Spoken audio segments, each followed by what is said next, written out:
Well, good evening, everyone. I want to welcome you to this webinar. This is the first webinar held by the African American Community Agenda Initiative, we're known as AAI. And I want to tell you a little bit about AAI before we really formally begin. This is a group of people, in fact, it's an expanding group of people that have come together to deal with policy issues. And we came together because we understood that at one point in time, we were doing so much in terms of program that there was somewhat of a deficiency in how we dealt with policy. And as you know, policy drives everything. So we came together and we began to deal with policy issues. We began to deal with policy makers and policy implementers. And by that engagement, not only did we grow in our understanding of how important policy is, but we also understood how important it is for us to express this to the community. So what we're talking about here and what this webinar is about is more than just 4 or 5 people sitting around a table. In fact, what this particular summit is about is more than about a number of people in the room. What we want to do is reach beyond the room and engage you, and that's why we're so happy that you've joined us today. One of the things we want to tell you is that we've held summits before, and our community summits are geared to deal with these policy questions. Top policy makers, community people, policy implementers come and we talk about these things. That's what's going to happen in the next few days. Tomorrow, Friday, is a big, big day. Our mayor, our leader of our community, is going to come in these rooms and he's going to express to the community what is his plan for the West Louisville. Everybody's asking that question. And I'm sure we're going to all be informed. But even if it's not what you expect, it's a starting point for a discussion that you can engage in. Then on Saturday is really the community engagement point. We want to invite you all down. In fact, the piece that we sent you a little earlier has a little button on it. You can register to come in tomorrow and join us, as well as Saturday. But we have our interactive on Saturday, and we certainly want to invite you to do that as well. Now, one of the things I want to put on the table right now is that just meeting here today, and this is our opener for the summit, is not the end of the show, not Friday or Saturday. We will extend ourselves beyond that period of time in policy strands. We want to invite you to come and join us to develop those policies and engage our policymakers and implementers. And to begin that piece is this discussion that we want to have today. I have with me today 4 individuals that represent a diverse aspect, a diverse perspective on what's happening in this community, not just from their professional perspective, but from their personal perspective. All of them are intimately involved with the West Louisville community. And first, to my left, I have Christian McCravey. Christian McCravey is a housing specialist with the Louisville Urban League. She has an extensive background in housing, but also has been part of the West End community for years and years. I don't want to say how long. Okay, I'll get off of that one. To my far left, we have Mike White. Mike White is an entrepreneur. But not only is he an entrepreneur, but he's a philanthropist. We'll get a little bit of what he does. He's really focused on economic development, and he's been very successful at doing that. His business is rooted in the West Louisville. We want to know what the secrets are to his success. To my right, we have my good friend, Philip Thomas. Philip Thomas is a young man. He's a young man going places. He's an entrepreneur, he's a banker, and from what I understand, at one time a restaurateur. So this is an individual that's operated on the ground and gained experience from doing that. And then to my far right is my good friend, Scott Love, who's with the Department of Economic Development with the City of Louisville, or should I say Metro Louisville. Sure. And he has an extensive background in looking at not only those things close to the ground, but the big frame, whether it's zoning, whether it's the challenges that we might not even think about every day. He's been down into the weeds looking at those things. So I want to welcome everybody here today and welcome those that are joining us here today. I want to start out by asking a very general question. and I think it's a question that everybody wants a response to at some point. What are the challenges as you see them in the community? Perhaps we'll start with you, Scott. Okay, thank you. Number one, let me thank AAI for this opportunity. It's a wonderful forum that we have. I think from an economic development standpoint, some of our major challenges that we find in West Louisville, number one would be land assembly. When we recruit companies either from in-town, in-state, or from within our region, we don't always have enough land to assemble to really bring the job creation and growth that we want, where we can assemble 5, 6, 10, 15, 20 acres together to bring job creation, 200, 300 jobs. So that's been a challenge for us in West Louisville, job creation. I think also in West Louisville, one of our challenges has been workforce. Although we have an ample workforce, our workforce tends sometimes to be underskilled. And so when we look at that, we need to find ways in which we can increase that skill level, if you will. Really take into account STEM, our science, technology, engineering, mathematics, those type of skills, really to prepare West Louisvillians, all of Louisville, but specifically West Louisvillians for the 21st century type of jobs. Well, Christy, he's talking about land assembly. When I hear that, I'm thinking about big box type of enterprises and stuff like that. But what are the challenges as it relates to housing in terms of land assembly? Aren't there problems there as well? There are problems there. Again, my name is Christy McCravey, and I am the director of the Center for Housing and Financial Empowerment with the Louisville Urban League. One of the primary problems that we see with housing is the housing stock. The housing stock in West Louisville is aged. It is non-energy efficient, and it is challenged in the sense that it is surrounded by other factors like vacant and abandoned properties. So you have a less desirable area. You have scattered site desired areas, but you don't have that mass of housing where you can begin to really promote a diverse population. So one of our big challenges is trying to either rehab, improve our housing stock by making it more energy efficient, thereby reducing the cost for our homeowners and the persons that live there. The cost in West Louisville, the housing burden is more than 30% of one's income. The standard is 30% of one's income. But in West Louisville, because of the utility cost, as well as the maintenance and upkeep, many families experience a higher payment than the majority. Well, so on the standpoint of economic development as it relates to land and its availability, all the way to the question of value in property and the ratio between income and the ability to deal with residential housing, there are challenges. So what about businesses? I mean, come on.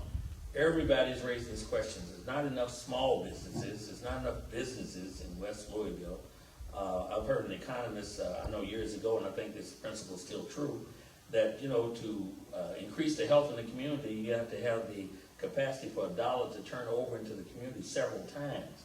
In other words, somebody makes that dollar and then they spend it in the community, and that person makes that dollar and he spends it in the community several times. You got to have businesses to do that, don't you? That's right. And I'm Michael White, CEO of America's Finest Filters, and I'm an entrepreneur.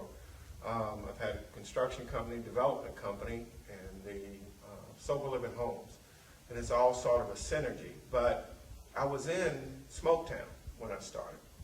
But I found lower price square footage by the square foot in West Louisville.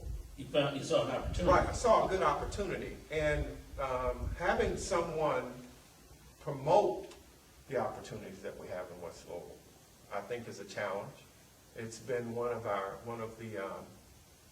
the downfalls that West Louisville has gotten a bad rep between the news and the marketing and how West Louisville has been presented to not only our community, but to how the people are responding to West Louisville.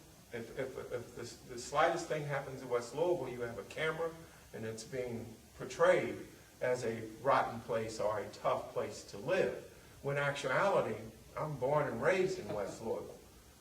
You know, I moved to Oakland County, but I brought my business and my family back down to West Louisville and to create opportunity in West Louisville. Because West Louisville, I love Louisville. And it's been... But it seems to me that you go farther than that, though. I mean, you invested your time, you invested your resources, you made a smart move because you had lower costs in terms of property or land values and so forth.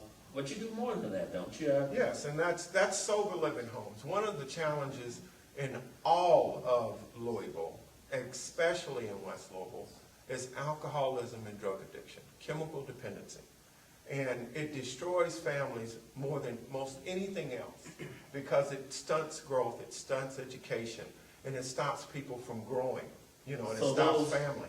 So those who are challenged by that, you have extended. Right, I created, I founded Sober Living Home. I have 8 Sober Living Homes for 60 men, all along Jefferson, from 18th Street to 29th, which is where my corporations are. And then I have 2 more Sober Living Homes, and I've mentored 8 other homes that are in the right zoning, the right areas for sober living. Sober living can't be anywhere. I have to make a point here. Now, see, that's extraordinary. Because, see, in a business, at least my understanding of business, is most business people are looking for the bottom line, and that's it. Of course, they offer a service, and they can stay in business unless Exactly. someone wanted to have it. But what I'm hearing you say is not only are you doing that, but you also are addressing challenges in the community, Exactly. not just for the purpose of doing business. Well, I think business owners, all business owners in West Louisville, have a responsibility. If you're profiting in any community and you're not giving it back, then you're robbing from that community. That's my personal feelings. Okay. If you operate a business and you profit in a community, it You is gotta your give back. responsibility to help that community grow, which in turn help your business grow. Well, let's stick a pin in that one. I want Right. to get back to that. It looks like it's worked for you. Yes, it has. So I'm thinking it's transferable to someone else. Philip, Yes, indeed. you young man, you've been out here a little while, right? Yeah, just a little bit. Not as long as me though, right? Not as long as you. Cut that out. Okay, here's the deal. How old are you? I'm 29. You're 29 years old. What do you do? I'm actually a retail personal banker and loan officer at Fifth Third Bank. But that's not all you do. What else do you do? Oh, definitely an entrepreneur. Definitely an entrepreneur. Okay, then you're 29 years old. You're an entrepreneur. You're a banker. You're a 2-time entrepreneur, aren't you? Oh yeah, oh yeah. And you started off doing what? We started out doing promotional, actually promotional events, and then that kind of turned in to basically something that was a lifelong dream of ours is to own our own business outside of doing promotional type Now, wait a minute. events. Stop. You're 29. What are you talking about lifelong desire? When did this desire start? I mean, what are you talking about? 8 years old, 16? It started as actually my business partner and I graduated from DuPont Manual High School, and we just have always had a dream of pretty much being that next Junior Bridgman, being the next Durrell Griffin, being the next entrepreneur out of the West End, to pretty much just like Mr. White So you said. played basketball? I played basketball, played ball, football, I did it all. Okay. Well, Scott? Cindy, I want to go back, if we can, to something Mr. White said earlier.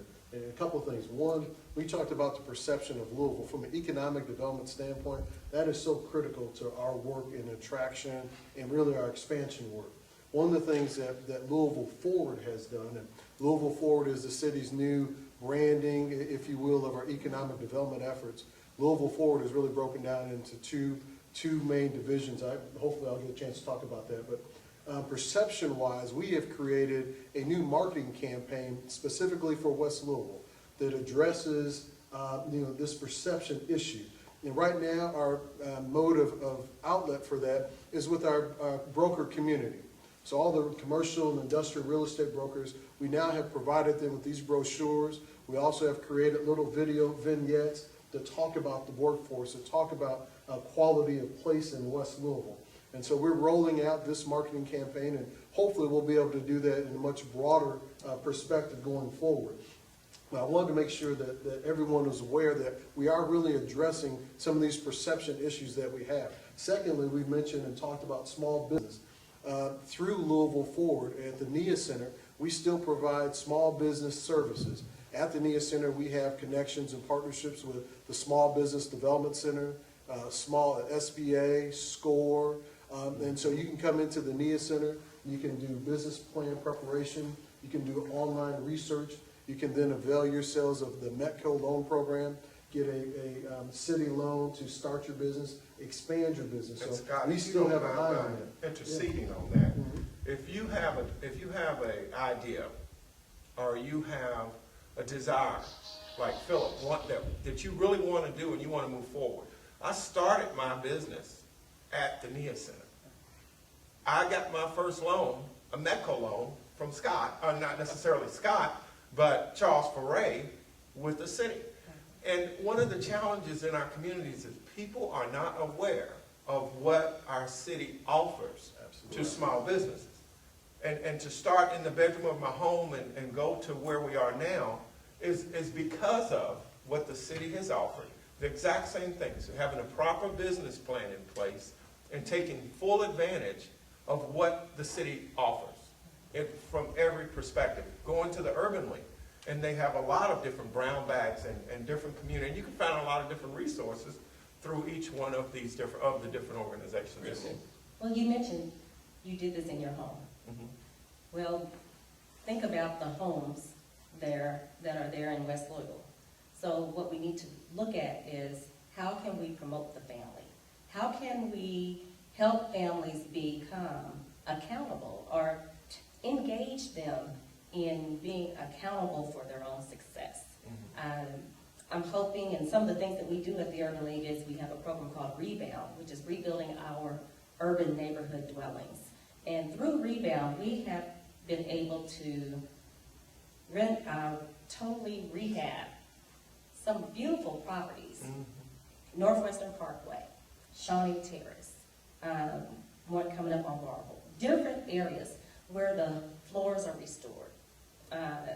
But the key is that they are now energy efficient. So when you have a family that is in a home that is not spending too much for their home because it needs repair or the utility costs are exorbitant or what have you, then you create a family that can thrive. They can start to be creative. The kids can become stable and start to study. And we all know that kids that are unstable, they're moving around from place to place. Statistics show that children that are moving frequently do not attain education in the same manner as other children. So there are those things, and the opportunities, I believe, lie there. As he said, I lived in West Louisville for more years than I'll say here, but I love West Louisville. West Louisville should be a destination place. Well, West Louisville let should me be ask you something. I hear this, and I'm hearing opportunities. I see you talking about perception and so forth. But what do you say about the concentration of poverty? How do you alleviate or overcome the concentration of poverty? You know, they had two programs, or a program. You remember the Hope 6 program that was leveraged with federal dollars and so forth, and they were aimed with a different kind of formula in terms of creating mixed income communities. Those who were in areas that were designated as poverty areas now had an opportunity, at least in part, to participate in that. And now you have something at Port Duval. You have something east of the health centers downtown. And there's some information in the air that now there's a view to see if there's something with Beecher Terrace that may produce something. But you still, when I look at it, I still see this concentration of power. It's poverty. It's not Beecher Terrace. It's not one of these places where you have places that you can define an area. You have your land assemblage because it's already there.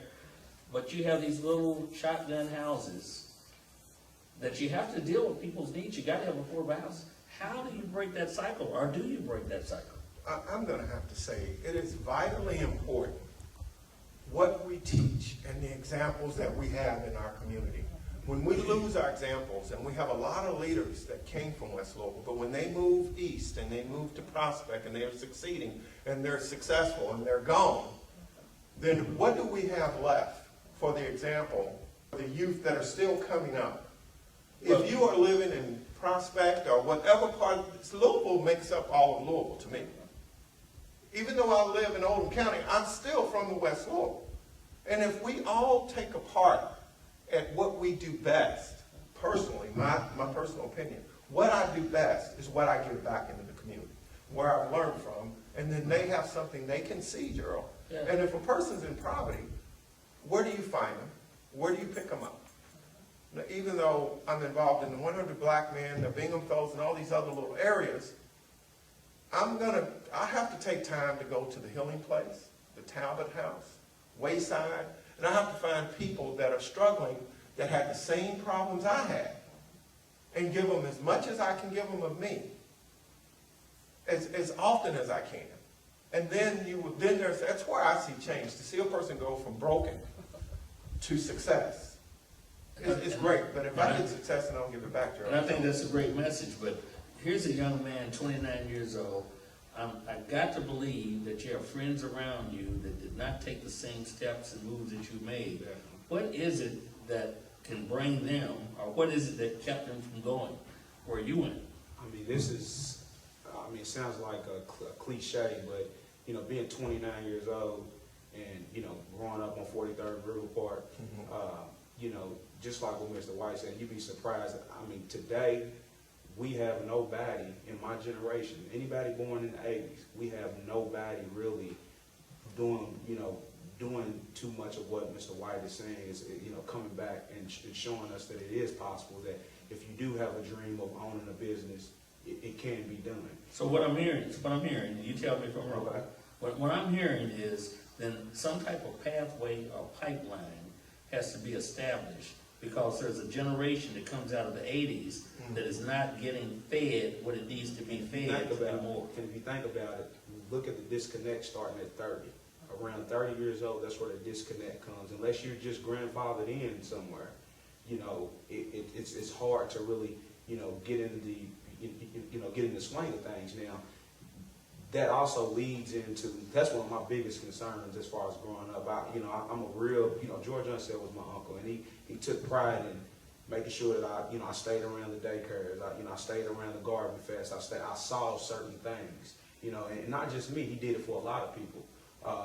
That right there is one of my biggest things. But just to touch back on the root of the situation, and like I said, it is a cliche, because education is so important. Education is a liaison through financial education, which runs right into me and sits in my office every single day.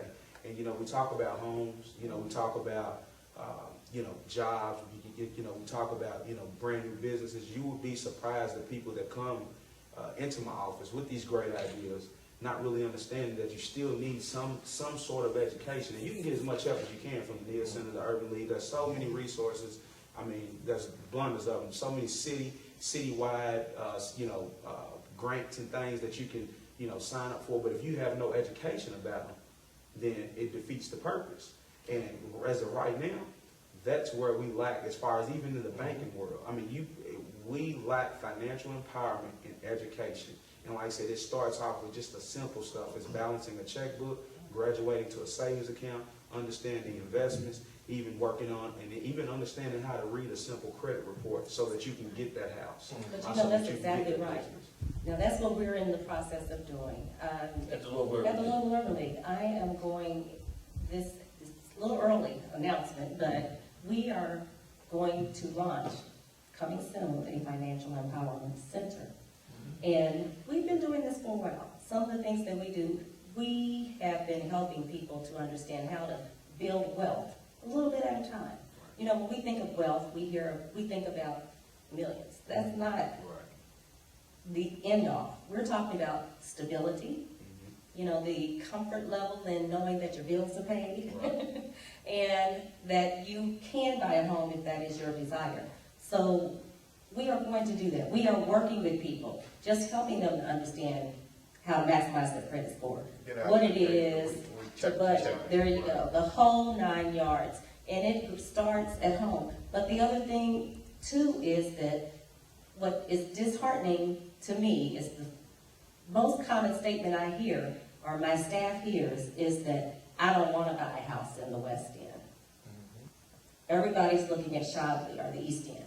You're talking low to moderate income individuals, but the first thing out of their mouth will be, I don't want to buy a house in the Okay, West so End. what's the answer? What's the response to that? Well, we sell them on it because we take them to some of our homes that have been renovated. We take them to Park Duval. It's a sales job. And I think with not just my generation. Does it work? It works for some.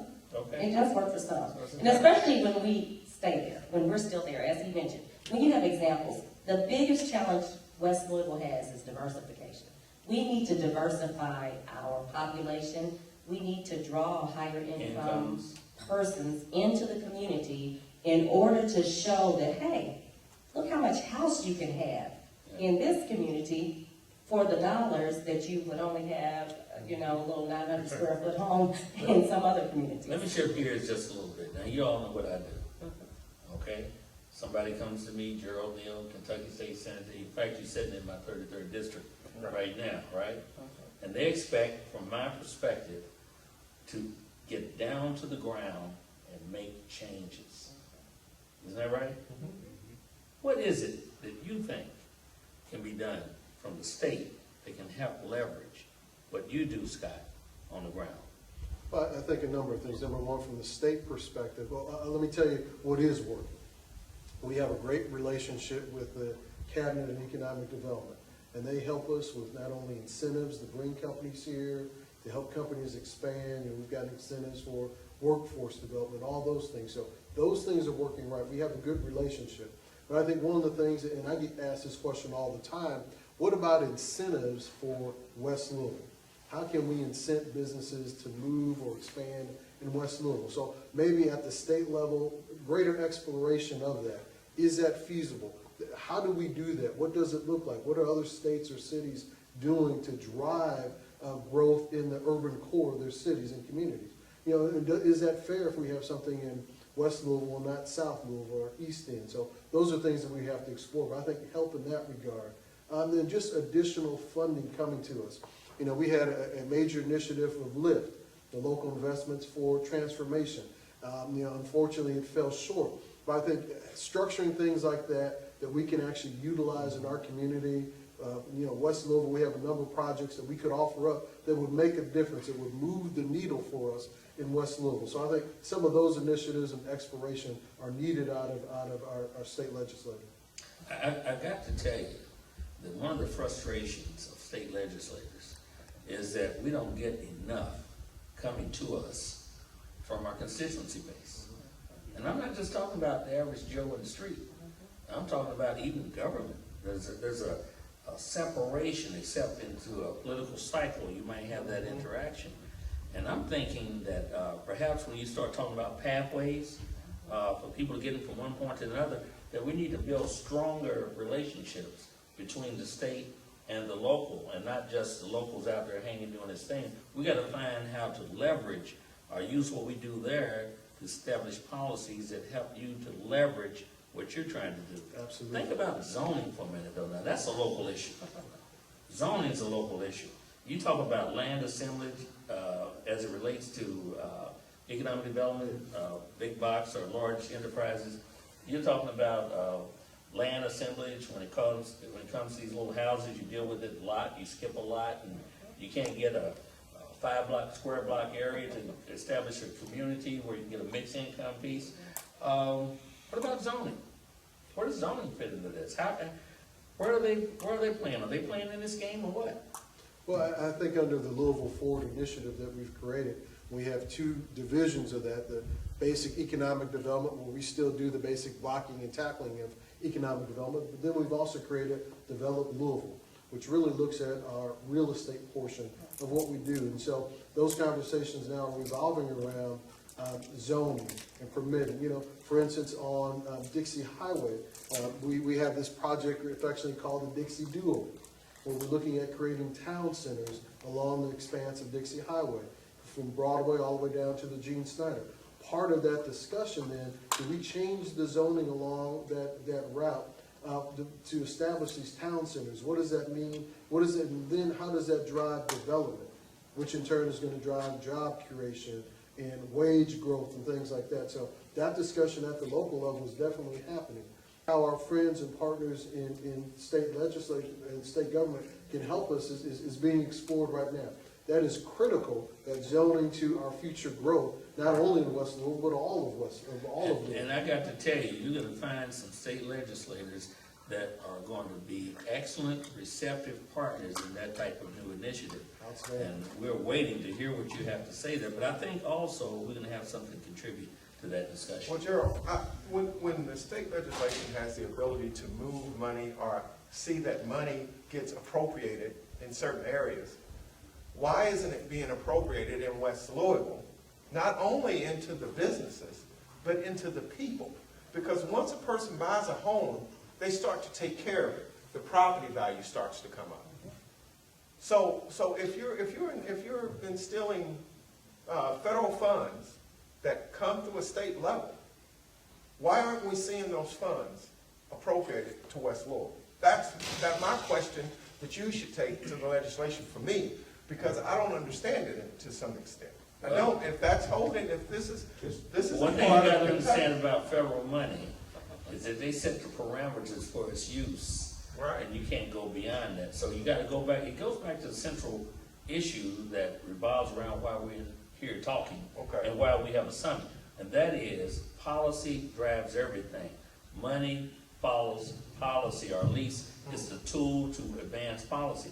And to answer your question is exactly what this is about. This is about what we're gonna do. And if we come together, we can answer that question. But not only can we answer that question, but we can also use it as leverage to input policy and policy implementers to maybe get a result that you're looking for, that we all looking for. Teaching people the true value of voting is so important, because a lot of people, I grew up on 34th in Vermont, 37th in River Park, and I hung in the hood, and I had if a person had a felony, they immediately stopped voting for the rest of their life. Yeah. And it's cruel, because then they don't want to understand the decisions that are being made about your community. They start at the top. And that's one of the. Well, don't get frustrated about that. I am. I can answer that one real quick. There are some people, and I don't want to get too political on this, but you did raise it.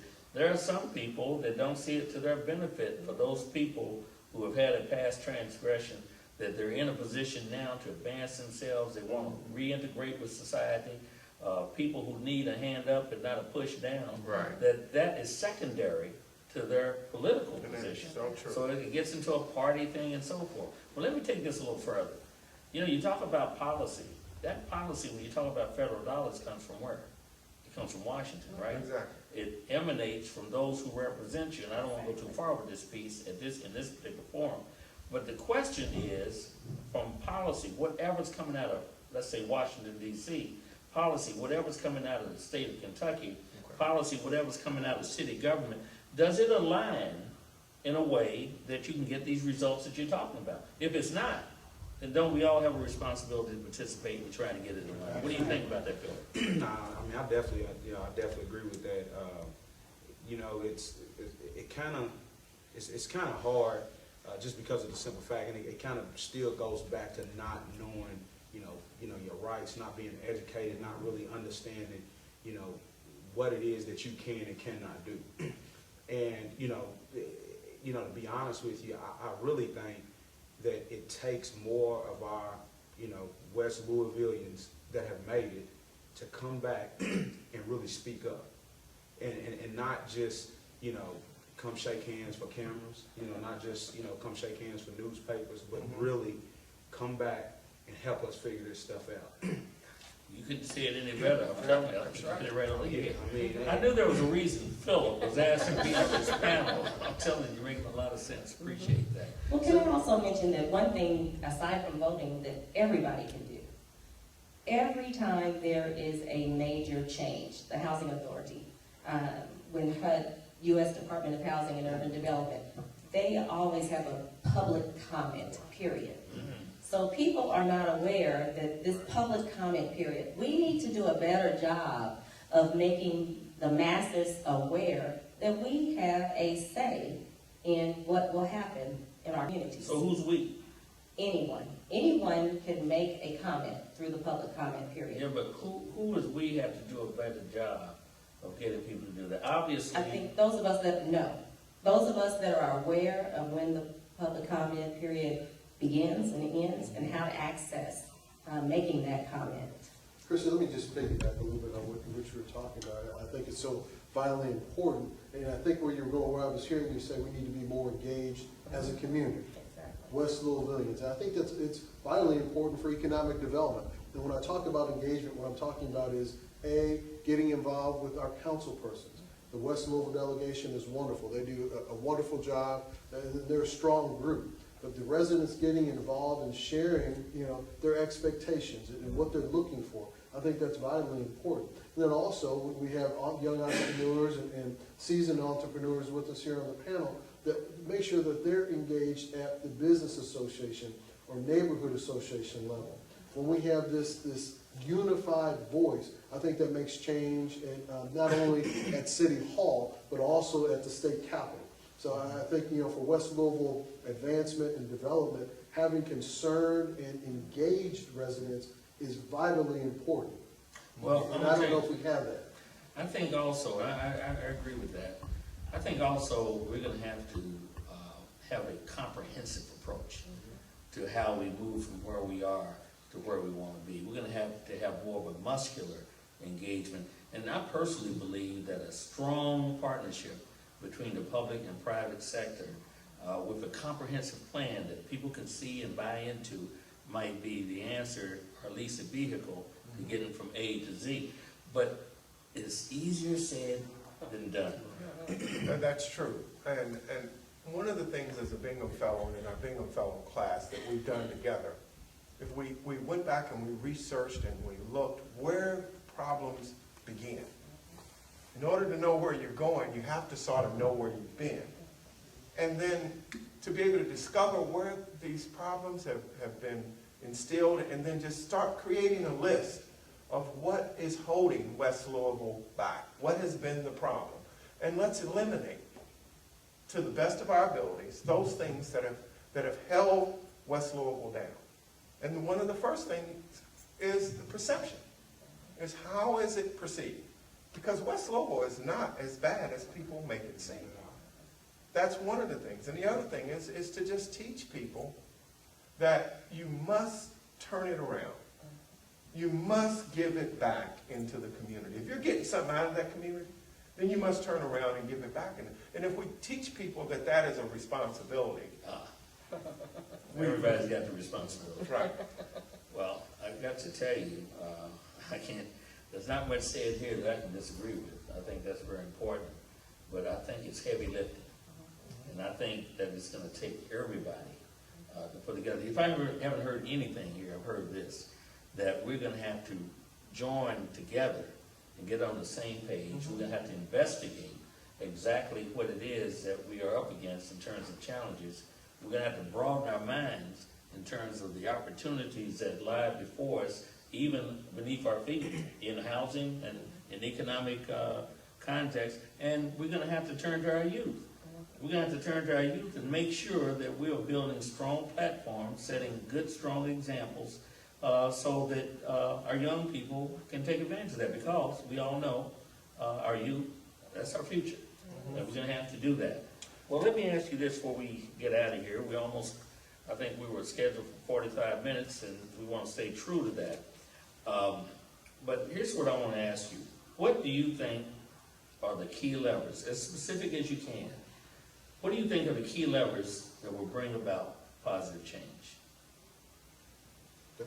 I'll be happy to start. I think from an economic development standpoint, I think some of the key levers would be, I think for us, the main key lever is going to be education.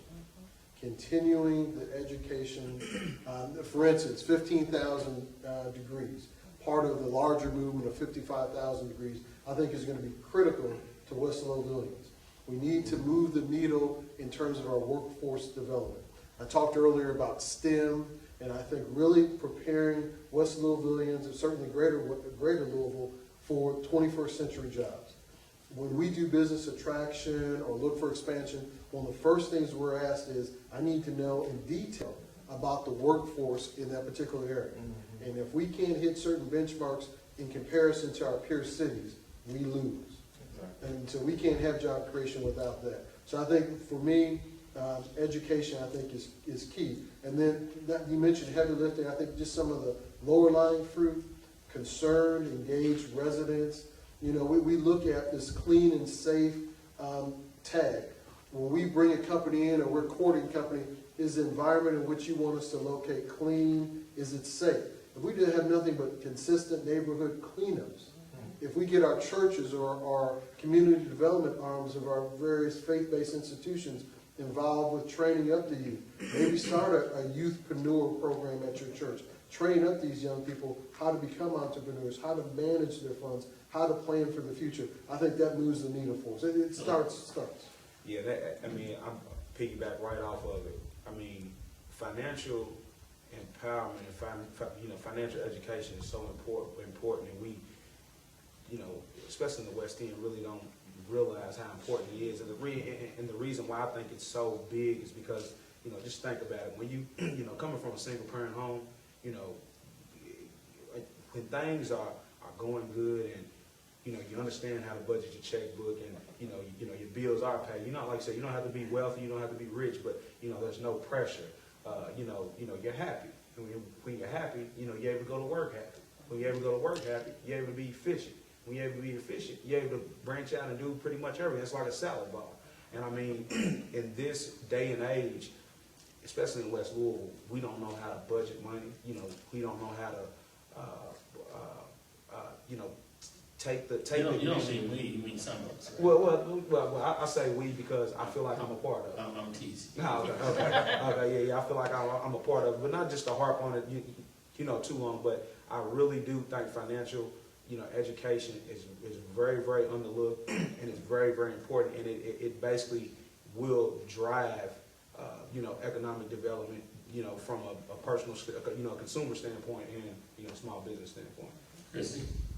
I think we do need a comprehensive approach to West Louisville. Again, the holistic, starting with the individual, rebuilding the household balance sheet even, from helping the family to regain some of that equity that was lost, some of that wealth that in many of our communities is the only wealth that we may really have.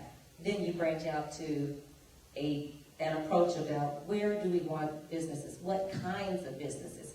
We talk about businesses, but I don't think we talk about what kinds of businesses. We need businesses that truly, truly meet the needs of the community, that prepare the community, give them a living wage so that they can maintain the properties in the area. We need those types of economic drivers, but we need a holistic approach to helping families to understand the, from all the way from point A, which is just being accountable, to the last letter Z, which is giving them a zest for thriving in the community. Very good. I think we need to take and ask the stakeholders that are in West Louisville, which they go from Brown Foreman, which has been great, to Young Center, to a lot, even though they're not located in West Louisville, they're still a stakeholder. Who's that? There may be organizations that can help West Louisville. They may not be located in West Louisville, Right. but West Louisville affects them. We're one. We're one city. and all the same. Yeah. If our stakeholders and the ones that are actually in West Louisville can take a drive down 6 or 7 o'clock in the evening at 43rd and River Park, or 37th or 34th and Vermont, and I know we may think we need the police, but if stakeholders actually get themselves involved and they go down, they don't bother my car, they don't bother me. I can get out and I don't know, I may be black, but that doesn't help them. That doesn't hurt the situation any, but you can find support, and we get the stakeholders involved at a spiritual level, financial level, a mental level to give back into the community. I think it can evolve. Well, ladies and gentlemen, you've heard it. And that's exactly what this summit is about. Starting tomorrow, we're gonna bring in a number of people you should hear from, and they should hear from you. We bring in our mayor, who's gonna talk about his plans for West Louisville. He's gonna be interviewed by Raymond Burse, interim president of Kentucky State University. We're gonna bring in our stalwart Metro Council person, David Tandy, who's well-versed in economic development initiatives, and we're going to see what he has to say in terms of where we can go. We're going to bring in individuals from the University of Louisville, LCCC, Leadership Louisville, housing opportunities and challenges will be discussed. Clifford Turner, a housing developer and specialist, will be in the house. Some of the individuals on this panel right now, you will hear more from. Then we're going to have a breakout session tomorrow where we're going to try to take that information and tee it up for what we do on Saturday. That's where we have our great interactive. There we will have the chief of Louisville Forward that's going to be part of a panel, as well as Ethan Allen from the Downtown Development Partnership, Tim Berry from the Louisville Metro Housing Authority, and Kent Orler from GLI, and more. So we have an opportunity here to hear from top policymakers, top policy implementers, to have a robust discussion and continue what we started here today. And we welcome you to join with us in the very near future, which means tomorrow morning. So if you just punch that little button and register, we hope to see you tomorrow. Thank you so much for joining us. Thank you for your attention to this discussion. Thank you to the panelists here, and thank you to Jefferson County Community and Technical College. I got to tell you, President Tony Newberry has been a partner in this engagement, and I think it couldn't have happened unless he allowed us to use the facilities and give us his insight and expertise in the area of training and education. And guess what? He'll be on the panel tomorrow too to share his intellect with respect to that in terms of his experience. So ladies and gentlemen, good night. We'll see you tomorrow.